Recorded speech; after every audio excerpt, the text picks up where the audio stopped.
First step is to write our names on the back, and then we turn it over. The next step is to spray our paper with the mixture of colored markers and alcohol. You want to give this a heavy spray so that it looks like Ben Venom's effect he has on his pieces.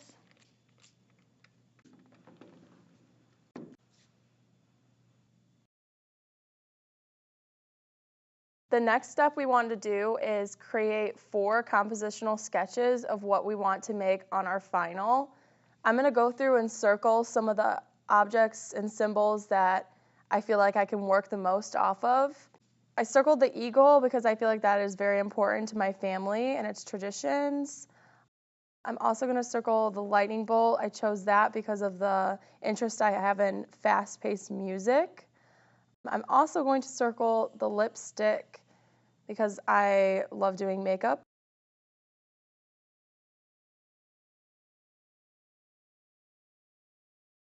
Now that I finished my worksheet and filled in all of the boxes, I'm going to move over to the compositional sketches and begin to plan out compositions that I can transfer onto a larger sheet of paper.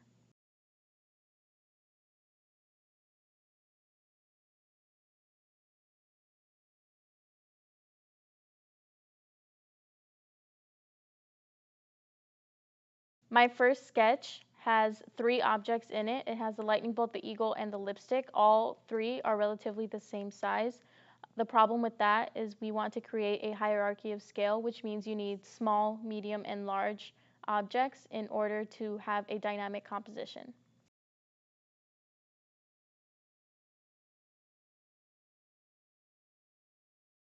I realized on my second compositional sketch that I would prefer to have the lightning bolt be bigger because music is a bigger part of my life than lipstick is, and I feel like that represents me better.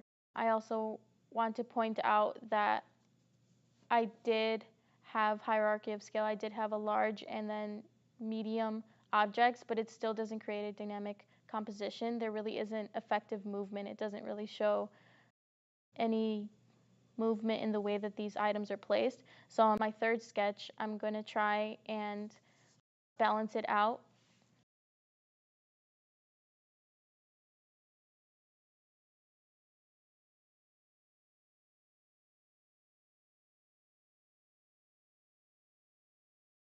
On my third sketch, I created a more dynamic composition by balancing out the objects and having hierarchy of scale. The lightning bolt is much larger than the eagle, and I also thought it would be more dynamic to incorporate the lipstick as if the eagle were holding it, just to create a composition and not collage. I want to make sure it's balanced.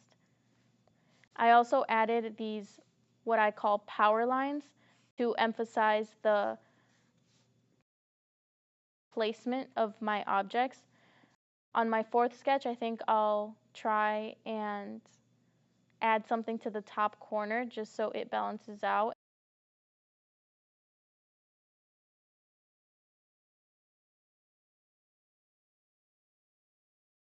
It's really important that you pay attention to the progression of your sketches. So we started off with really rough sketches and we started getting the hang of it and adding more to it and paying attention to the hierarchy of scale with the different sized objects. I made the lipstick even smaller by having the eagle hold it.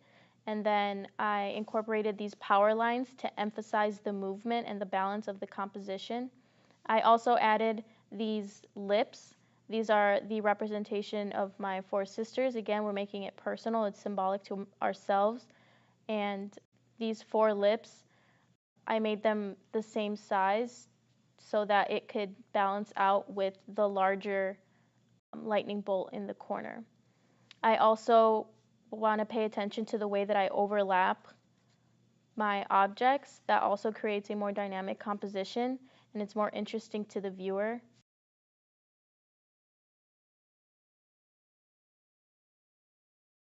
This is our final sketch that we got approved, so I'm going to copy this sketched idea down onto my larger piece of tracing paper.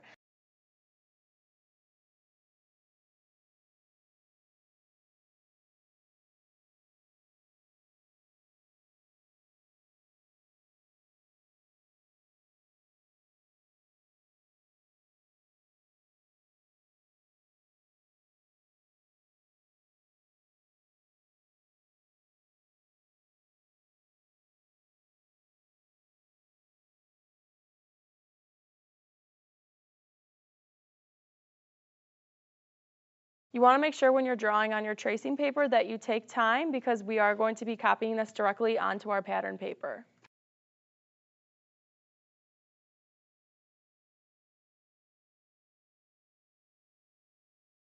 Now that I've finished my final compositional sketch, the next process we need to do is tracing these objects onto our pattern paper. To trace them, we turn our paper over and we use an ebony pencil. Make sure that you're trying to conserve the paper, so you can see that my lips are right here and I'm going to use the edge of the paper. What I'm doing is going over the line that I already made, and it's going to transfer the graphite onto this paper.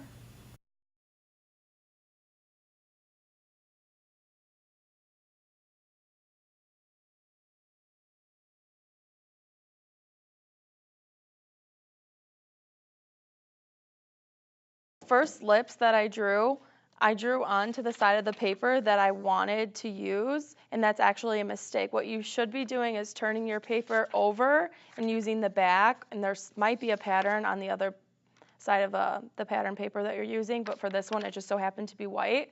But we want to make sure that we do it on the back so then when we cut it out, it will fit. And as you can see here, I have the opposite of the shape that I want.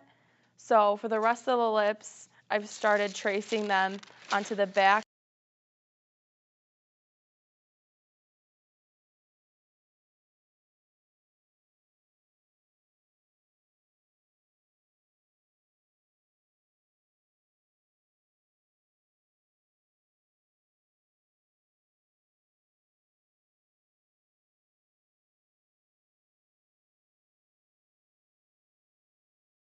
Next, we're going to start drawing our quilting pattern. I'm going to do a typical diamond shape using this ruler. I'm just going to start drawing in my lines with this blue colored pencil. You can draw them lightly or you can draw them darker like I am.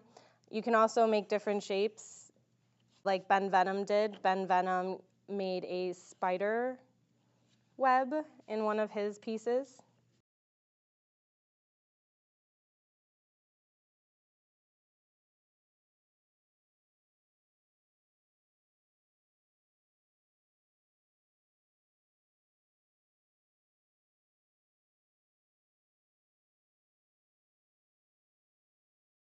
So now I have all of my pieces cut out of the paper, the pattern paper that I chose, and I have it laid out on top of my tracing paper.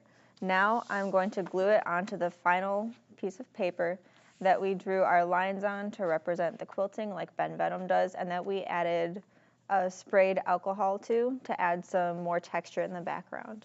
So now I'm going to take my eagle, I'm going to turn it around, and with Elmer's glue, I'm going to dot around the edges so that I get full coverage around the object and everything will be glued down evenly. What we don't want is edges coming up off of the piece of paper when it's glued down. So we don't want it flapping. We want it securely down, and I'm going to place this where it is on my tracing paper on my final piece of paper. And now I'm going to glue down the rest of my cutout pieces of paper.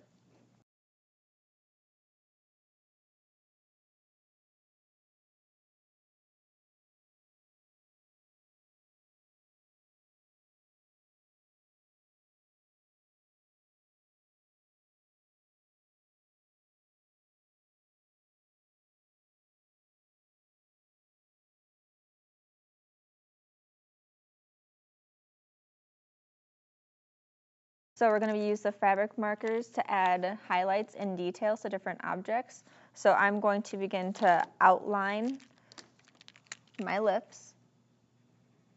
I'm going to outline the edge. This is going to represent the applique process of quilting.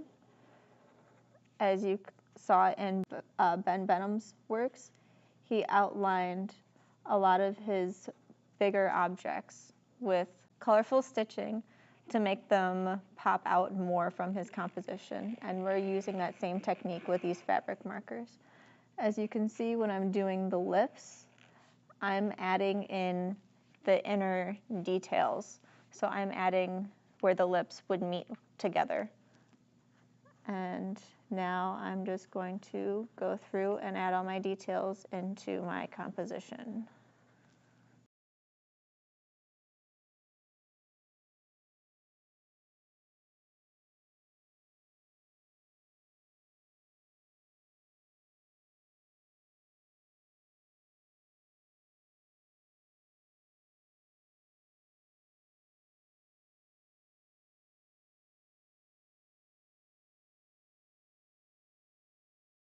Now that I have all of my pieces glued down and I have them outlined with the fabric marker, you can see that I added details like the feathers on the eagle's chest. I added in different colored wings because on Ben Benham's owl, you can see that he used many different types of fabric to incorporate different styles and textures into his artwork. Now we are gluing our final composition down onto a border. You have a piece of paper that is larger than your final composition, and we're going to glue that down. We're going to make sure that we have an even border all the way around our composition. So I'm going to flip this over, add my glue dots around the edges so that I have no corners that are going to lift up. Now that I have my glue dots around the border, I'm going to flip over my composition and I'm going to hold it. I'm going to line up my composition at the bottom and I'm going to lay it down. And you can see that I have even borders all the way around. So now I'm going to bring my finger across each side where my glue dots are to make sure that it is secured onto my border. And then you have your final composition.